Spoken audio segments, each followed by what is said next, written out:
como a gente tem as continuidades, a gente viu que nem toda função é contínua, então algumas funções elas têm problema de descontinuidade, ou seja, não são contínuas. E aí que é legal, porque a gente consegue separar os tipos de descontinuidade.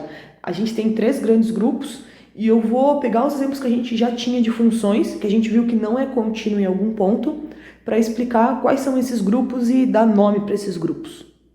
Para isso, a primeira função resgatada é a função g.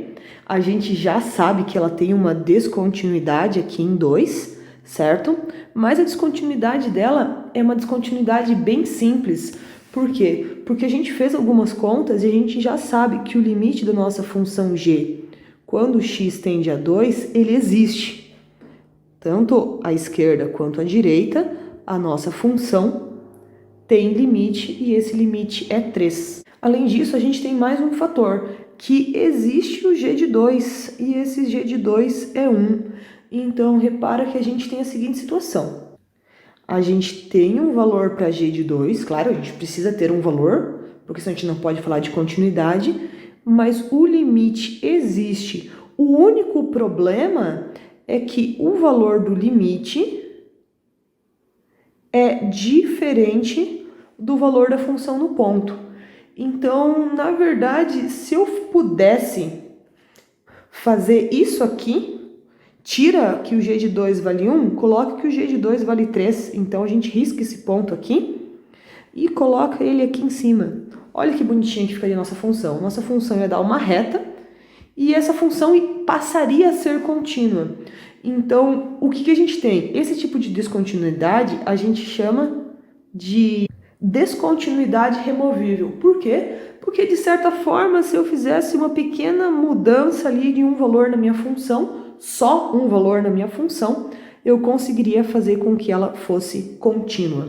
Então, quando que eu tenho uma descontinuidade removível, é quando existe o limite, tanto à esquerda quanto à direita, e eles são iguais, então existe o limite no ponto, e o único problema é que a função no ponto é um número diferente. Então, se a gente tem esse tipo de caso, a gente fala de descontinuidade removível.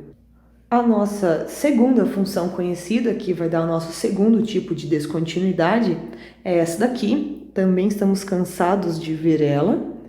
É a função h. E qual que era o problema dela? Era que quando eu me aproximava de zero, o limite tendia a infinito, certo? Então, tudo bem, a função, eu posso falar de continuidade, eu posso pensar em continuidade, porque h de zero vale 1, tá marcado ali, certo? Porém, o que acontece com o limite da nossa função h quando x tende a zero? Ele dá infinito. Não existe esse limite.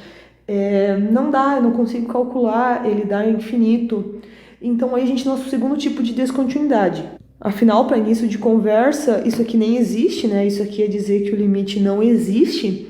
E alguma coisa que não existe não pode ser igual a 1. Então, continuidade, para ser contínua o limite da minha função, quando x tende a um ponto, tem que ser igual à função no ponto, e isso aqui não está acontecendo. Então, eu não tenho, ela é descontínua.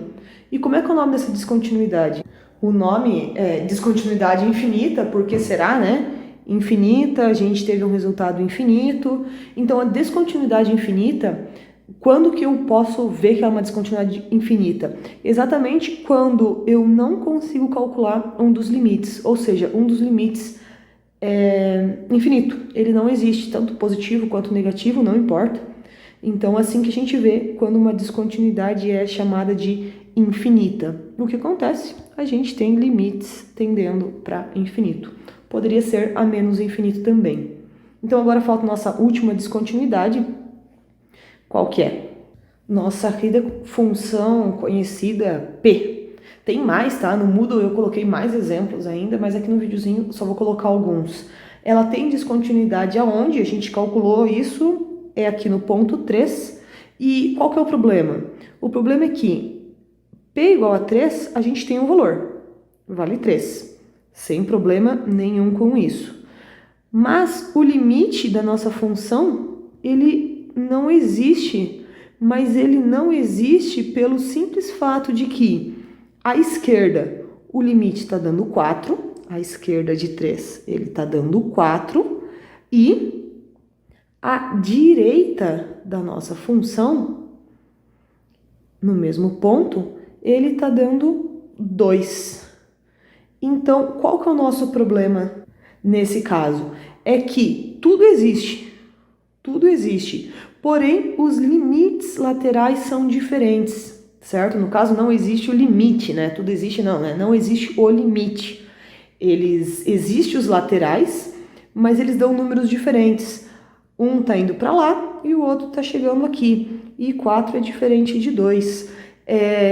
Esse tipo de descontinuidade é legal, o nome dele é descontinuidade de salto, porque imagine que a gente é um bonequinho na função, quando eu chegar aqui eu vou ter que pular e vou passar a caminhar para cá na minha função, então ela tem um certo espaço aqui, é uma descontinuidade de salto. Esse aqui eu vou dar mais um exemplo para vocês, é a função Q. Eu não posso falar de descontinuidade no 5, porque a nossa função ela não está definida no 5, mas aqui em 1 eu posso falar sobre ela. E o que eu posso ver aqui no 1? Repara aqui, Q de 1 existe e vale 2. O limite da nossa função Q, quando x tende a 1 pela esquerda, quando x tende a 1 pela esquerda, a nossa função também vale 2, porém, o limite da função Q, quando x tende a 1 pela direita, a função está valendo 3. Então, é exatamente um caso de descontinuidade de salto. De novo, se o bonequinho estivesse aqui, para continuar na nossa função, o que ele teria que fazer? Ele teria que vir para cá para continuar andando, então ele teria que saltar. Então os nomes de descontinuidade são bem, entre aspas, engraçado, né? Mas então aí são os 3 tipos de descontinuidade. Descontinuidade de salto, quando existem os laterais, mas eles são distintos. Descontinuidade infinita, quando um dos limites laterais, pelo menos um deles, não existe, dá infinito. E a descontinuidade removível, que o único problema é que a função no ponto e o limite, que existe, dão números diferentes. Então são esses os nossos 3 tipos de descontinuidade.